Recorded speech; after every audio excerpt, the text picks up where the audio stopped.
Haleluya, puji nama Tuhan. Kembali lagi dalam Renungan 79. Pada hari ini kita akan melihat dalam 1 Yohanes 5 ayat yang ketiga. Sebab inilah kasih kepada Allah, yaitu bahwa kita menuruti perintah-perintahnya. Perintah-perintahnya itu tidak berat. Jadi pertanyaannya, bagaimana kita mengetahui bahwa kita mengasihi Tuhan adalah dengan kita melakukan perintahnya. Kita mungkin berkata, jemaat Tuhan siapa yang tidak mencintai Tuhan? Jemaat Tuhan siapa yang tidak mengasihi Tuhan? Pasti semua mengasihi Tuhan. Tetapi lebih daripada mulut kita, lebih daripada lidah kita, lebih daripada perkataan kita, Tuhan itu mau bahwa kalau kita itu melakukan perintah-perintah Tuhan.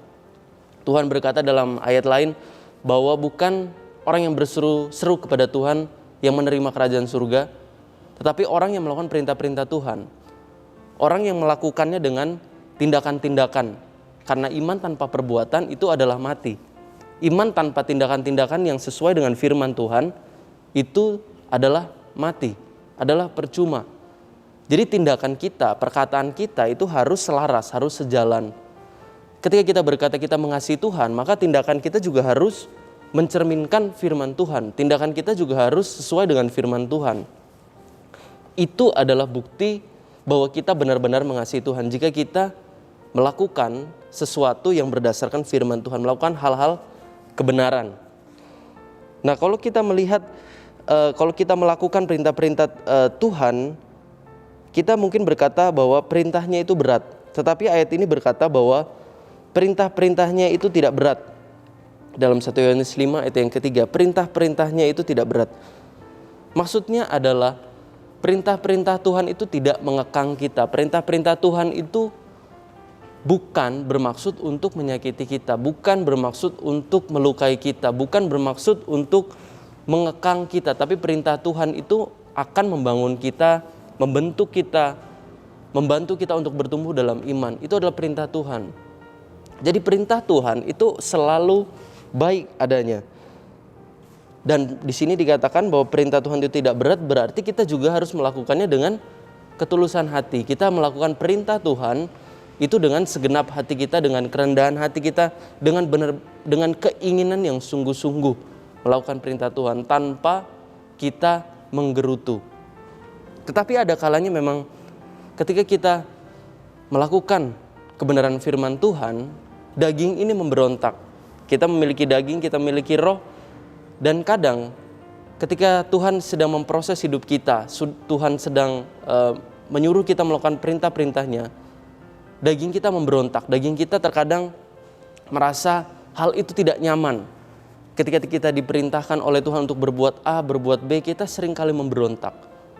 Tetapi Tuhan tahu bahwa pada akhirnya itu akan menimbulkan tujuan yang baik.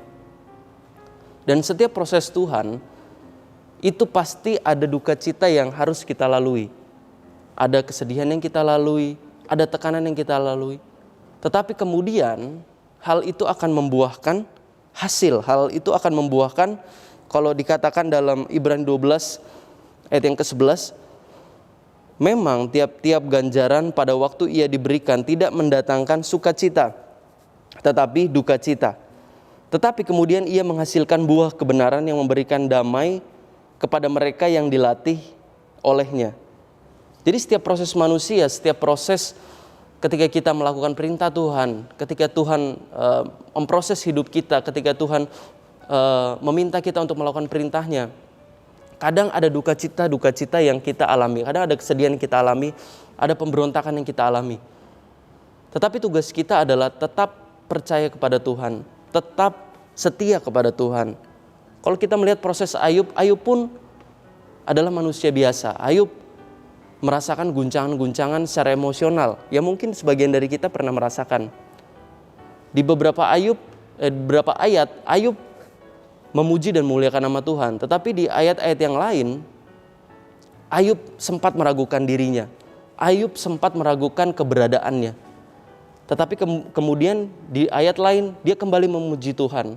Di ayat lain dia kembali lagi merendahkan dirinya. Dia kembali lagi merasa bahwa dirinya tidak mampu. Jadi Ayub pun adalah manusia biasa yang merasakan guncangan-guncangan emosional ini. Dan seperti kita, ketika kita mencoba untuk melakukan hal yang benar di mata Tuhan, kita mungkin akan memberontak, kita mungkin menggerutu. Tetapi hal yang kita harus pelajari dari Ayub adalah dia tetap setia. Dia tetap berjalan bersama Tuhan walaupun daging ini memberontak, walaupun daging ini sedih, walaupun daging ini marah. Dia tetap percaya kepada Tuhan bahwa Tuhan akan memberikan upah kepadanya.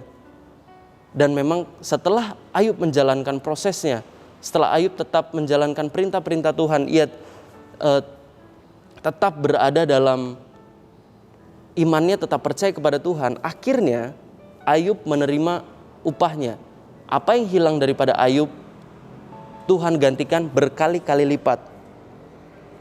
Jadi memang ketika kita melakukan perintah Tuhan yang berat, ketika kita berkata bahwa melakukan perintah Tuhan itu berat, itu daging kita yang berbicara, itu tubuh kita yang berbicara bahwa itu berat. Tetapi Tuhan ingin memproses roh kita, Tuhan ingin memproses iman kita, itu yang dilihat Tuhan. Nah, bagaimana kita tahu kalau kita sudah melakukan perintah Tuhan? Ada beberapa ayat yang bisa kita gunakan untuk bercermin dalam kehidupan kita. Salah satunya adalah Galatia 5 ayat 22-23 dan 1 Korintus 13 4-7. Galatia 22-23 adalah ayat yang sering kita baca, yaitu buah-buah roh. Buah-buah roh itu adalah kasih, sukacita, damai sejahtera, kesabaran, kemurahan, kebaikan, kesetiaan, kelemah lembutan, dan penguasaan diri. Jadi ini ada ayat-ayat yang bisa kita gunakan sebagai cermin.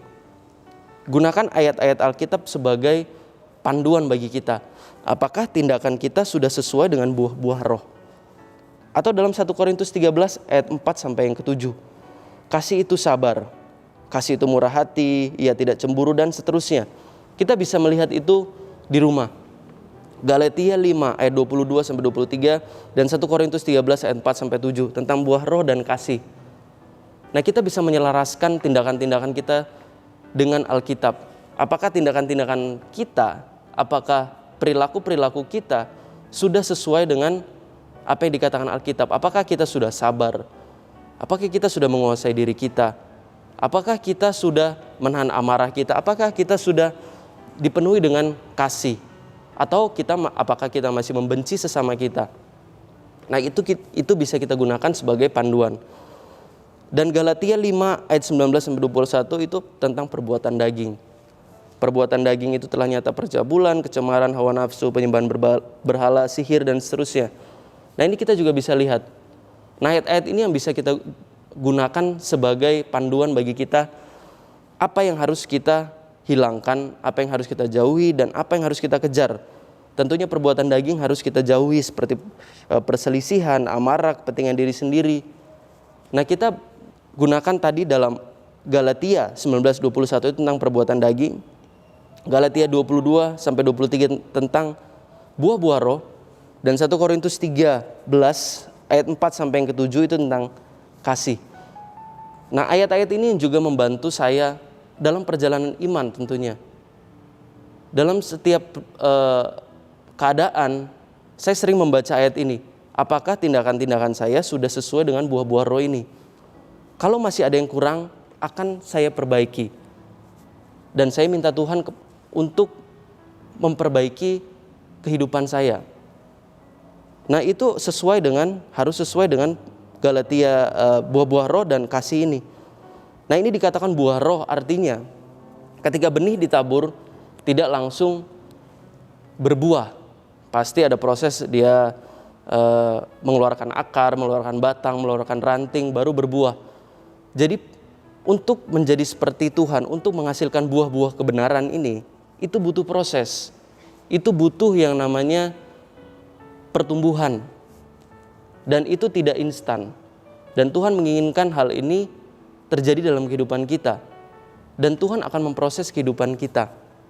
Dan proses inilah yang harus kita lewati. Proses ini yang harus kita jalani.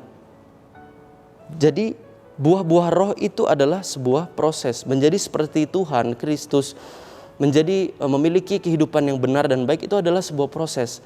Dan dalam sebuah proses, itu mungkin kita akan menggerutu seperti yang sudah kita bahas tadi. Tetapi yang harus kita lakukan adalah tetap percaya. Suatu saat kita akan berbuah, suatu saat kita pasti akan menjadi berkat bagi orang lain. Suatu saat kita pasti akan berkenan di hadapan Tuhan. Kita harus miliki iman kepada Tuhan. Perjalanan iman itu adalah perjalanan jatuh bangun. Ada kalanya kita jatuh, ada kalanya kita bangkit, ada kalanya kita bangun. Itu memang adalah perjalanan iman kita. Tetapi selagi kita dalam proses Tuhan, selagi kita dalam kehidupan ini, kita harus tetap beriman kepada Tuhan. Kita harus tetap setia kepada Tuhan. Biarkan Tuhan yang bekerja dalam kehidupan kita. Jadi kita harus miliki kemauan, kita harus miliki ketulusan. Dikatakan perintah Tuhan itu tidak berat, jalaninya dengan ketulusan. Jika kita mengizinkan Tuhan untuk bekerja dalam kehidupan kita, memproses kehidupan kita, jika kita memiliki ketulusan, pasrah kepada Tuhan, menyerahkan diri kita penuh kepada Tuhan, maka Tuhan juga adalah Tuhan yang setia. Ia akan membantu kita untuk memproses kehidupan kita. Tuhan yang akan membantu kita, memberikan kita kekuatan dalam setiap proses yang kita hadapi. Dan setelah kita menghasilkan buah-buah kebenaran ini, barulah kita bisa mengasihi sesama kita. Dan itu adalah perintah Tuhan yang terutama, mengasihi Tuhan dan mengasihi sesama kita. Jadi kalau bicara tentang Natal, Natal berbicara tentang kasih. Kasih, Tuhan mengasihi kita tanpa syarat. Begitu juga kita harus mengasihi sesama kita tanpa syarat. Tetapi untuk mengasihi sesama kita, terlebih dahulu kita harus mengasihi kehidupan kita sendiri, dan terutama kita harus menghasilkan buah-buah kebenaran itu.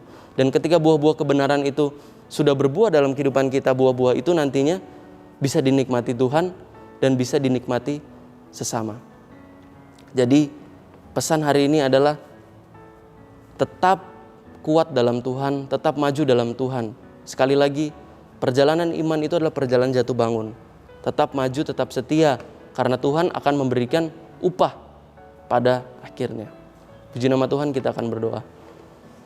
Terima kasih Tuhan, terpujilah nama-Mu, kami percaya akan tuntunan-Mu, kami percaya akan bimbingan-Mu Tuhan. Oleh sebab itu kami berdoa kiranya Engkau menyertai kami, supaya kami semakin hari berjalan semakin seperti Engkau. Dalam nama Tuhan Yesus Kristus, haleluya. Amin.